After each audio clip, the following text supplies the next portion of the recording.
여러분, 낙타가 바늘귀로 들어갈 수 있을까요? 예수님이 이렇게 말씀하셨죠. 낙타가 바늘귀로 들어가는 것이 부자가 하나님 나라 들어가는 것보다 쉬우니라. 이 말씀이 참 어렵습니다. 그래서 다양한 해석들이 있는데 몇 가지 해석을 소개할까 합니다. 첫 번째 해석은 낙타가 어떻게 바늘귀로 들어가? 예수님이 이 하나님 나라 들어가는 것을 이렇게 과장해서 과장법으로 설명한 거다. 이렇게 해석하는 사람이 있습니다. 두 번째 해석은 이런 것이 있습니다. 원래 이 헬라 말에 이 밧줄이라는 단어, 카밀로스라는 단어인데 그만 이 베껴 쓰는 사람이 철자를 틀려가지고 카밀로스를 카멜로스, 밧줄, 낙타로 잘못 기록을 했다는 거예요. 두 번째 해석입니다. 이것도 그렇게 신빙성이 없는 해석이 됩니다. 이 다양한 해석 중에 조금 믿을 만한 해석은 이런 것이 있습니다. 바늘귀는 실제로 예루살렘 성, 그 성의 문이 여러 개가 있는데 그 성문 중에 작은 문을 바늘귀라고 이름을 붙였다는 거예요. 그 작은 문은, 이 문은 이제 해가 지고 밤이 되면은 도적이나 도둑이나 또 다른 이방 민족들이 침략하는 걸 막기 위해서 큰 문은 다 닫아 놓습니다. 그 조그마한 문을 하나 만들어 놨는데 높이가 한 1m 정도밖에 되지 않은 작은 문이에요. 밤늦게 오는 사람은 그 문으로 통과하게 해서 그 문을, 작은 문을 바늘귀다, 이렇게 이제 해석을 하게 됩니다. 한번 상상을 해보겠습니다. 예루살렘입니다. 밤이 늦었습니다. 어떤 대상이 여러 물건을 싣고 큰 낙타에다 짐을 싣고 왔어요. 문이 닫혔겠죠. 그 이제 작은 문, 바늘귀라는 그 문으로 가서 문을 두드립니다. 병사가 보고서 검색을 하고 난 다음에 그 다음에 이제 그 사람을 들여보내는데, 사람은 들어가는데 문제가 뭡니까? 낙타를 어떻게 집어넣어요? 1m밖에 안 되는 문에 낙타를 무릎을 꿇히고 내 이 다리를 묶어가지고 끄집어 넣으려고 하는데 그게 들어가겠습니까? 낙타가 바늘귀에 들어가는 건 하늘의 별 따기다, 뭐 이런 생각들을 가질 수가 있게 됩니다. 우리가 성지순례를 가면은, 성지순례 가면 가이드들이 요게 낙타문이라고, 이 바늘귀라고 이렇게 설명을 하는데, 고고학적으로 실제로 발견된 적은 없습니다. 그래도 또 문제네요. 또 그러면 이 해석이 적당한 것 같은데, 바늘귀라는 문은 존재하지 않습니다. 자, 그러면 예수님의 이 말씀이 어떤 의미, 우리에게 무엇을 주는가 하는 의미가 참 중요하지 않겠습니까? 예수님께서는 좁은 문으로 들어가라, 바늘귀 같은 좁은 문으로 들어가라. 낙타를 쑤셔넣기도 힘든 그 문인데 어떻게 들어가냐? 여러분들 이렇게 생각하면 좋습니다. 좁은 문의 반대말은 뭡니까? 넓은 문이겠죠. 큰 문이겠죠. 자, 예수님이 말씀하시는 바 의도는 그러면 큰 문으로 들어가지 말고 좁은 문으로 들어가, 이런 의미가 되겠죠. 여러분, 1세기 당시, 예수님 당시에 이 큰 길, 큰 문은 뭘 말했냐면은, 우리 그런 말 보통 하죠. 모든 길은 어디로 통한다고요? 로마로 통한다. 로마가 침략해서 식민지화했던 나라들은 다 길을 넓게 뚫어놨어요. 그래서 넓은 길, 넓은 문으로 가면, 넓은 길을 가면 넓은 문이 나타나는 겁니다. 그것은 1세기 당시 로마가 만들어놨던 경제 체계, 그리고 물질 문명, 세속적인 문화, 시저가 다스리고 있는 그 나라, 그것을 넓은 문, 넓은 길이라고 이렇게 의미하고 있다는 겁니다. 반대로 그러면 좁은 문은 어떤 문일까요? 그와 반대되는, 세상적인 것과 반대되는 길이겠죠. 좁은 문, 하나님께서 우리를 향해서 말씀하시는 좁은 길과 좁은 문으로 가라. 세상이 말하는 명예와 부와 세상의 어떤 그 욕망 따라 살아가지 말고 하나님 나라 법칙대로 살아가. 그래서 그 좁은 길을 걸어가다 보면은 결국 만나는 것이 좁은 문이요, 그것이 천국의 문이다, 이렇게 해석을 할 수가 있게 되는 겁니다. 여러분들, 우리 인생에도 마찬가지입니다. 늘 큰 길과 큰 문이 있는가 하면 좁은 길과 좁은 문이 있습니다. 선택의 기로에 있겠죠. 여러분들은 어떤 길을 선택하십니까? 우리는 큰 길과 큰 문이 좋잖아요. 돈도 많이 벌고 병도 다 낫고 그냥 세상에서 또 교회에서 명예도 얻고 존경받고 높임받고. 여러분, 넓은 길, 큰 문을 싫어하는 사람이 어디 있겠습니까? 주님은 좀 다른 말씀을 하세요. 우리에게 말씀하시기를 좁은 길을 선택해라, 좁은 문으로 들어가라. 우리하고 좀 다른 생각을 주님은 갖고 계시지 않겠습니까? 경남 거창에 가면 거창고등학교가 있습니다. 믿음의 사람들을 많이 길러낸 학교죠. 수년 전에 이 거창고등학교 교장 선생님이 우리 교회에 와서 간증을 한 적이 있었습니다. 이 거창고등학교에 직업 선택 10개명이 있습니다. 소개해드리겠습니다. 첫 번째, 월급이 적은 곳을 선택하라. 우리하고 안 맞는 말이에요. 두 번째, 내가 원하는 곳이 아니라 나를 필요로 하는 곳을 선택하라. 세 번째, 승진의 기회가 없는 곳을 택하라. 네 번째, 모든 조건이 갖추어진 곳을 피하고 처음부터 황무지를 선택하라. 다섯 번째, 앞을 다투어 사람들이 모이는 곳에 가지 마라. 아무도 가려고 하지 않은 곳을 가라. 열 번째, 왕관이 아니라 단두대를 선택하라. 여러분, 상식적으로 맞는 말입니까? 이 말이 무슨 이야기겠습니까? 경남 거창고등학교의 직업 선택 10개명, 곧 좁은 문을 선택하라는 것이 아닐까요? 세상이 원하는 그 길은 누구나 다 가는 길입니다. 그런데 주님의 제자가, 예수 믿는 사람들이 선택할 길은 좁은 문, 좁은 길이 아니겠느냐? 이렇게 주님은 우리에게 말씀하고 있습니다. 오늘 이 산상수훈 마지막 시간입니다. 마태복음 5장, 6장, 7장 우리가 23번에 걸쳐서 살펴봤습니다. 이 산상수훈을 마감하면서 주님이 우리에게 요청하는 바가 있습니다. 그게 뭔가요? 좁은 문, 좁은 길을 선택할 수 있겠니? 이렇게 말씀하고 있는 겁니다. 와, 그동안에 들었던 말씀도 참 우리가 실천하기 어려운 말씀인데 마지막에 주님이 그렇게 말씀합니다. 세상이 가는 길이 아닌 하나님의 길, 예수의 길을 선택할 수 있겠냐? 이렇게 우리에게 도전하고 있는 겁니다. 이 본 회퍼라는 독일 목사님이 있습니다. 이분은 아주 뛰어난 신학자예요. 박사학위를 갖고 있는 분입니다. 그리고 목회도 참 잘한 분이었습니다. 히틀러가 그렇게 악정을 베풀고 있을 때 이 히틀러에 대해서 저항을 하다가 감옥에서 순교당한 목사님입니다. 이분은 이런 이야기를 해요. 우리 그리스도인들이 너무 값싼 은혜에 취해 있다는 거예요. 여러분, 우리가 받은 은혜, 구원은 어떤 것입니까? 믿음으로, 예수 그리스도의 십자가의 공로를 믿음으로 구원을 받는 거예요. 그러므로 우리는 공짜로 구원을 받은 겁니다. 예수를 믿음으로 우리가 행한 것이 아무것도 없어요. 우리 공로는 없어요.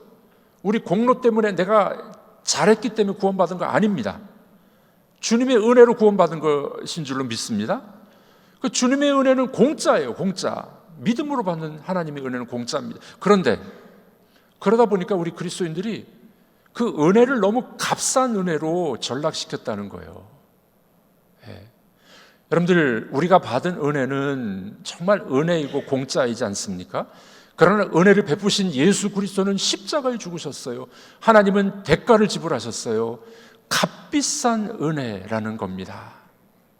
우리가 살아갈 때 보네포 목사님 그런 이야기합니다.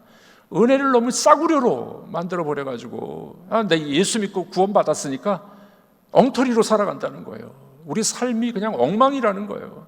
예수 따라가지 못하고 세상 사람들하고 별로 구분이 안 되고 그냥 그렇게 살아간다는 거예요. 은혜를 너무 값싸게 만들어버린 게 아니냐, 이렇게 우리에게 도전하게 됩니다. 여러분들, 은혜를 받은 사람은 어떤 삶을 살게 될까요? 오늘 주님은 이렇게 요청하십니다. 좁은 길, 좁은 문으로 걸어가야 돼. 쉽지 않은 이야기입니다. 우리가 선택하기 참 쉽지 않은 길입니다. 이 좁은 길, 좁은 문이란 바로 예수님을 따라가는 길입니다. 자, 한번 따라 보겠습니다. 좁은 길이란 예수를 따라가는 길입니다. 예수님처럼 사는 길이에요. 예수님처럼 사랑하고, 예수님처럼 용서하고, 예수님처럼 화해하고, 하나가 되고, 하나님의 자녀로 살아가는 길, 그게 좁은 길, 좁은 문입니다. 우리는 이 길을 살아가기가 얼마나 어려울까요? 저는 요즘에 주변의 교회 또는 또 여러 가지 일들, 또 저의 모습, 우리들의 모습을 보면서 고민이 참 많이 생겨서 고민이 많이 생겼어요. 우리가 예수 따라가는 삶이 너무 천박한 것 같아요. 너무 천박해. 믿음이 있다고 하면서도 웬 왼수가 그렇게 많은지 여러분들은 말고 여러분들은 원수 없으시겠죠. 예배는 많이 드리는데 예배자의 삶은 정말 우리에게 있는지, 주님 말씀은 너무 잘 알아요. 여러분 이 교회 나오고 예수 믿고 몇 년 되면은요 성경 이야기 대체로 많이 압니다. 말씀은 많이 아는데 실천은 안 해. 용서는 안 해. 왜 이렇게 원수가 많은지, 화해도 안 해.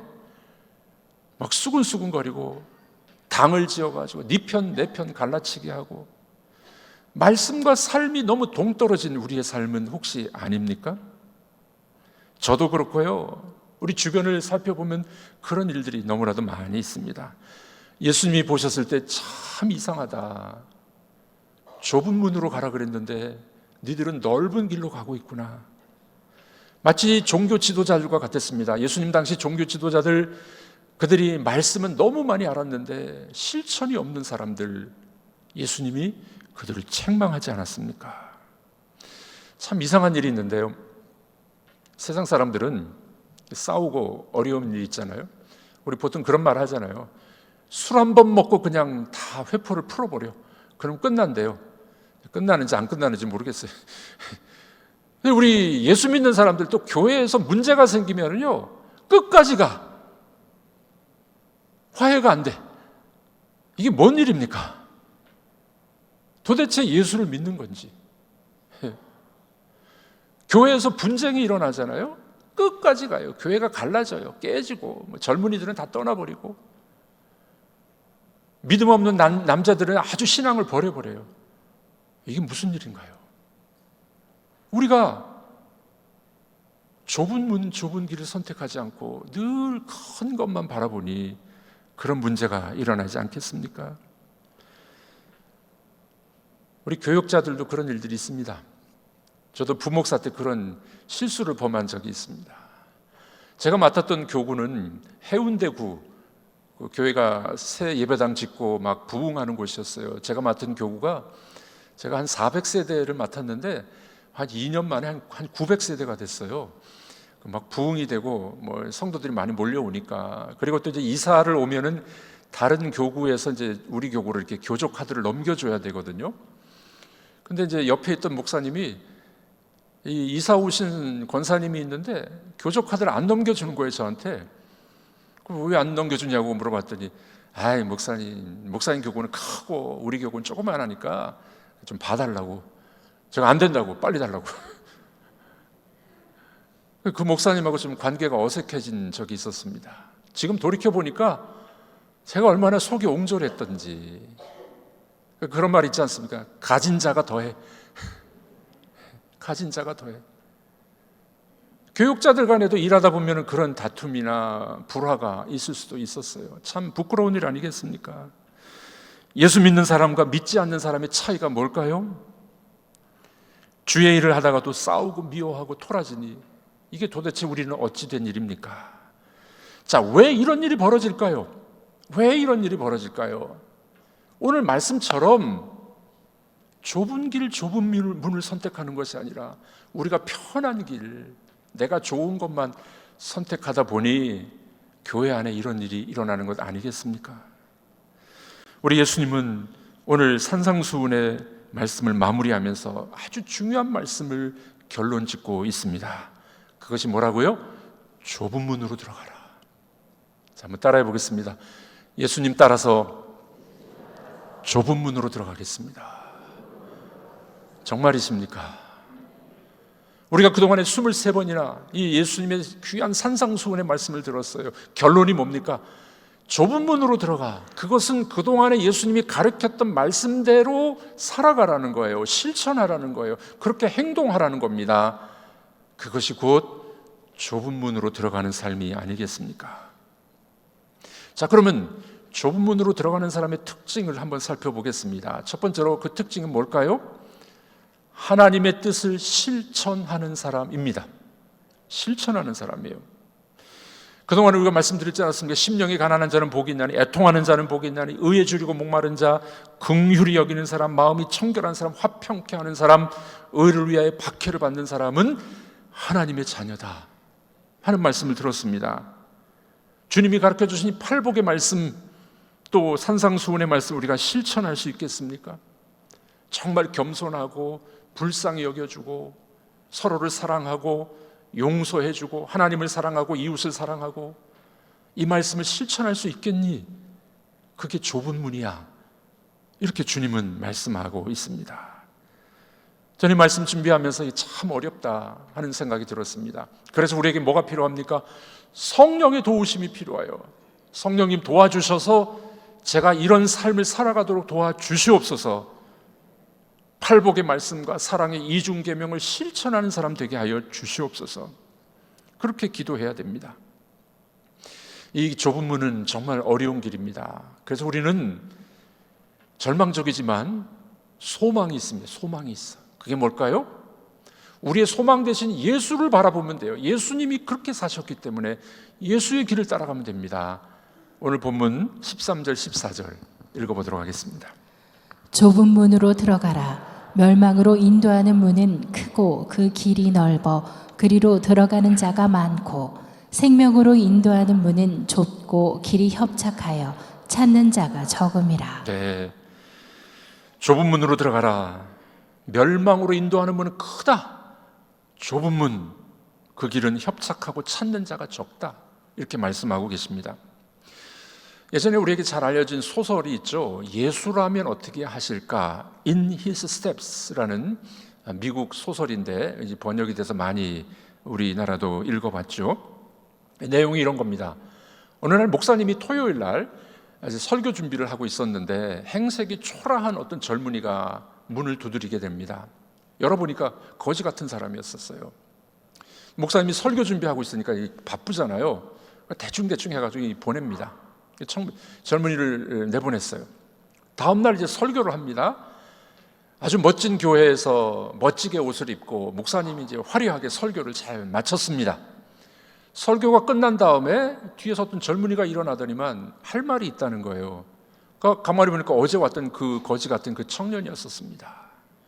이 청년이 이렇게 이야기합니다. 저는요, 술 취하지도 않았고 미치지도 않았어요. 누군가 해치고자 하는 마음도 전혀 없습니다. 저는 10개월 전에 실직했습니다. 처자식이 있는데 먹을 것이 없어가지고 너무 힘들었습니다.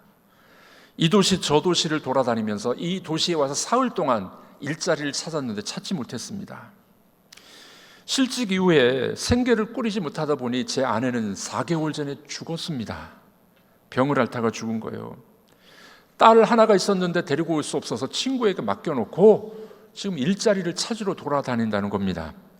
그런데 이 청년의 말이 도저히 자기가 이해가 안 되는 게 있다는 거예요. 오늘 목사님이 예수를 따르라 이 설교하셨는데 그게 도대체 무슨 뜻인가요? 성도들이 주와 함께 가려내, 십자가를 지고 가려내 찬송을 했는데 도대체 그것이 무슨 뜻입니까? 기독교인들은 호화롭게 살아가면서 십자가를 진다 하면서도 자기들만 잘 먹고 잘 사는 것 아닙니까? 자기 아내가 죽어갈 때 새빵살이를 했는데 그 새빵의 주인도 크리스찬이었다는 거예요. 도대체 주의 발자취를 따르는 것이 무엇인지 의구심이 듭니다. 이 청년은 막 화가 나갖고 토로한 거예요.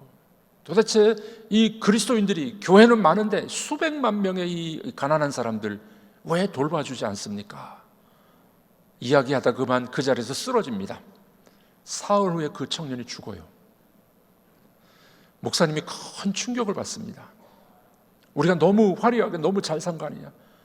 목사님이 결단을 내리게 됩니다. 예배 후에 교인들을 다 모아놓고 원하는 사람은 저를 따라 하십시오. 우리가 1년 동안 이 캠페인을 합시다. 예수라면 어떻게 하실까? 우리 한번 따라해 봅시다. 예수라면 어떻게 하실까? 이 캠페인을 하자는 거예요. 1년 동안 그 교회에서 캠페인을 하게 됩니다. 제일 먼저 목사님이 그 실천을 하게 되는데, 목사님이 이 담임 목사로 일하다가 빈민가로 뛰어들어갑니다. 그러니까 어려운 사람들을 돕기 위해서 발벗고 그들을 돕는, 복음을 전하는 사역을 감당합니다. 목사님의 이 여름 휴가비를 반납하고 휴가비로 휴가도 못 가는 이 가난한 가정에 휴가를 보내줍니다. 목사님이 그렇게 바꾸셨어요. 예수님이라면 어떻게 목회했을까? 이런 고민이 들어왔던 겁니다. 두 번째 케이스가 있습니다. 아름다운 목소리로 노래를 잘 부르는 여자 가수가 있었어요. 유명한 오페라단의 이 유혹, 이 입단 제의를 뿌리칩니다. 그리고 빈민가로 들어갔어요. 그들을 위해서 노래를 불러줍니다. 찬양을 불러줍니다. 예수님이라면 자기 재능과 목소리를 이 가난한 사람들을 위해서 위로하겠다 하는 생각을 가지고 들어가게 됩니다. 또 한 사람은 백만장자의 상속녀였습니다. 자기 재산을 다 내놓습니다. 빈민가를 개선하고 그들에게 직업을 가르쳐주고 자생할 수 있는 힘을 길러주기 위해서 자기 돈을 다 사용합니다. 예수님이라면 이렇게 하셨을 거야 라고 이야기를 합니다. 마지막으로 어떤 젊은 여성은 뛰어난 음식 솜씨가 있었어요. 빈민가에 들어가서 그들에게 음식을 제공합니다. 그들에게 음식을 만드는 방법을 알려줍니다. 자기 달란트를 가난한 사람들을 위해서 사용하는 그런 자매가 있었습니다. 여러분들, 좁은 문으로 들어가라는 것은 예수님의 길을 따라가는 거예요. 예수님의 발자취를 따라가는 겁니다. 우리들이 너무 잘 먹고 우리가 너무 잘 살고 있지는 않습니까? 우리는 정말 예수님처럼 그런 길을 걸어가고 있으십니까? 주님이 오늘 산상수훈의 마지막에 이렇게 명령합니다. 좁은 문으로 들어가. 주의 말씀을 실천하는 사람을 이야기합니다. 이 말씀에 보면요, 그 문은 좁고 그 길은 협착하다 이렇게 이야기합니다. 이 협착하다라는 단어는 심지어 박해를 받을 수도 있다 이런 단어입니다. 예수님 따라가는 길은요, 무병장수하는 것도 중요해요. 부자가 되는 것도 중요해요. 더 중요한 게 있다는 거예요. 예수 따라가면은 나에게 고난이 있기도 하고 박해도 있기도 하고 손해를 보기도 해요. 억울해도 용서해 줘야 돼요. 이게 좁은 문이요, 그 길은 협착하다 하는 그런 뜻이 됩니다. 여러분들, 오늘 이 시간에 우리가 다짐했으면 좋겠습니다. 우리가 정말 예수를 따라가고 있는지요?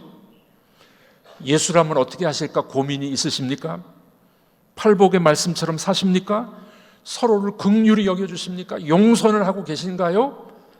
원수라도 용서하고 계십니까? 예수 따라가는 좁은 길이 여러분들 앞에 있으십니까?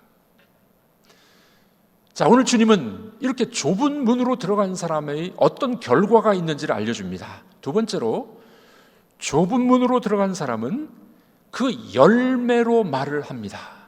열매가 좋아요. 열매가. 16절 17절입니다. 읽어보겠습니다. 그들의 열매로 그들을 알지니 가시나무에서 포도를 또는 엉겅퀴에서 무화과를 따겠느냐. 이와 같이 좋은 나무마다 아름다운 열매를 맺고 못된 나무가 나쁜 열매를 맺나니. 사람을 보면은요, 그 사람의 열매를 보면 알 수 있다는 겁니다. 예수 따라가는 사람, 좁은 문으로 들어간 사람은 열매가 좋아요. 성령의 열매, 정말 사랑의 열매, 사랑의 사람, 그렇게 바뀐다는 겁니다. 행동으로 보여주게 되는 거죠. 성경에 그런 예가 많이 나옵니다. 선한 사마리아인의 비유, 우리 알고 있지 않습니까? 누가복음 10장인데 우리 한번 읽어보도록 하겠습니다. 가까이 가서 기름과 포도주를 그 상처에 붓고 싸매고 자기 짐승에 태워 주막으로 데리고 가서 돌보아 주니라. 자, 이 한 절 말씀에 행동이 여러 가지가 나옵니다. 동사가 여러 가지가 나와요. 보십시오. 가까이 가서, 다른 사람은 다 도망가 버렸어요. 강도 만난 사람. 가까이 가서 기름과 포도주를 그 상처에 붓고 싸매고 데리고 가서 돌보아 주었다. 이 짧은 한 절에 동사가 몇 개가 나옵니까? 정말 좁은 문으로 들어가는 사람은 행동하는 사람이에요. 실천하는 사람이에요. 믿음은 행동으로 증명돼야 됩니다. 야고보 사도도 이렇게 이야기했죠. 야고보 2장입니다. 읽어보도록 하겠습니다. 내 형제들아, 만일 사람이 믿음이 있노라 하고 행함이 없으면 무슨 유익이 있으리요? 그 믿음이 능히 자기를 구원하겠느냐? 믿음이 있다고 하면서 행동이 없고 실천이 없으면 그 가짜야, 그런 말씀입니다. 은혜 받았다고 하면서 예수 믿는다고 하면서 실천을 안 해, 가짜야, 그런 말씀이죠. 정말 은혜를 아는 사람은 행동으로 나타나야 됩니다. 좋은 열매가 나타나야 돼요. 실천으로 나타나야 됩니다. 프랭클린이라는 사람이 이런 이야기 했습니다. 일하는 농부는 앉아있는 신사보다 존귀하다. 행동을 말하죠. 케네디 대통령도 이런 이야기 했습니다. 최대의 행운은 자신의 전 능력을 들여서 일할 때 나타난다. 가나안 농군학교라고 있었죠. 이 가나안 농군학교에 어떤 승려가 스님이 들어갔어요. 훈련받으러. 한 보름 동안 훈련받고 난 다음에 이분이 불교와 기독교의 차이점을 이렇게 이야기합니다. 그가 자기 절로 돌아가서 이렇게 행동을 했어요. 이 가만히 앉아있는 부처상을 부수고 호미를 들고 있는 부처상을 만들었대요. 그렇게 바뀌었다는 겁니다.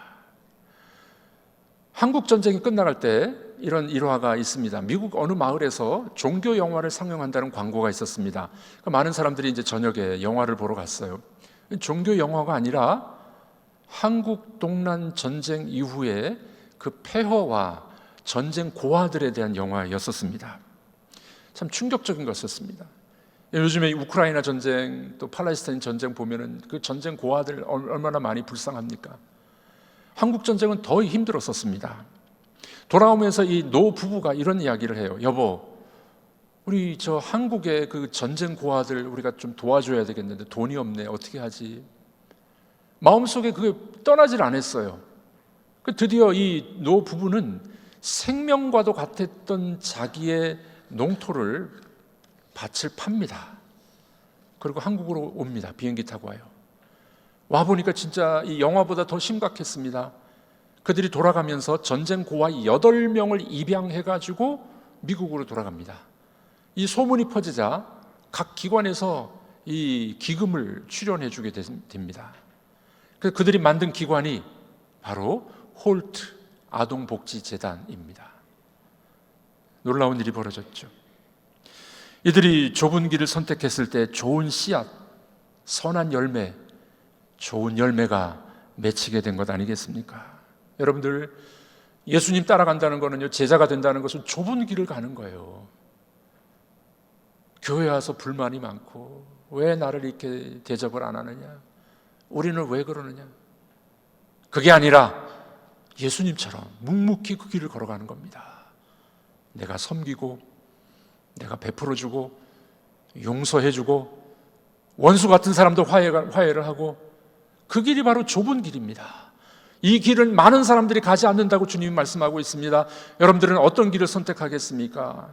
세상이 가는 그 넓은 길을 선택하겠습니까? 예수님이 가시는 그 좁은 길을 선택하시겠습니까? 그 좁은 길을 걸어가는 자는 열매가 좋고 하나님께서 여러분들을 정말 귀하게 사용해 주실 줄로 믿습니다. 오늘도 주의 음성을 듣고 좁은 길을 좁은 문으로 들어갈 수 있겠니? 여러분들의 선택은 무엇입니까?